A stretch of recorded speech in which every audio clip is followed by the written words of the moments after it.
আপনারাও কি কাঁচকলার একই রেসিপি বানাতে বানাতে বোর হয়ে গেছেন? তাহলে এই রেসিপিটা একবার ট্রাই করুন। যে কাঁচকলা খেতে পছন্দ করে না, আমি শিওর তারও এই রেসিপিটা পছন্দ হবে। খুব সহজ একটি রেসিপি, হ্যাঁ, তবে একটু টাইম সাপেক্ষ, কিন্তু খেতে কিন্তু বেশ দারুণ হয়। আজকে বানাবো কাঁচকলার কোপ্তা কারি। তো এর জন্য লাগবে কয়েকটা কাঁচকলা আর কয়েকটা আলু। আমি এখানে 4টের মতো কাঁচকলা নিয়েছি আর 2টো আলু নিয়েছি। কাঁচকলাগুলোকে ভালোভাবে ধুয়ে ও কেটে খোসা ছাড়িয়ে প্রেসার কুকারে একটা সিটি দিয়ে কিছুক্ষণ রেখে দিয়েছিলাম। আপনাদের হাতে যদি টাইম কম থাকে 2 থেকে 3টে সিটি দিতে পারেন, তবে মাথায় রাখতে হবে খুব বেশি যেন সেদ্ধ যেন না হয়ে যায়। কাঁচকলাগুলো সেদ্ধ করার পরেও গায়ে দেখুন কালো কালো দাগগুলো রয়েছে। এই আলতো হাতে এটাকে টানলেই খোসাগুলো ছাড়িয়ে আসবে।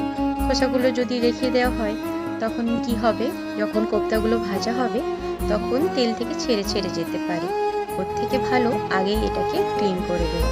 তো এবার ভালো করে এটাকে ম্যাশ করে নিতে হবে।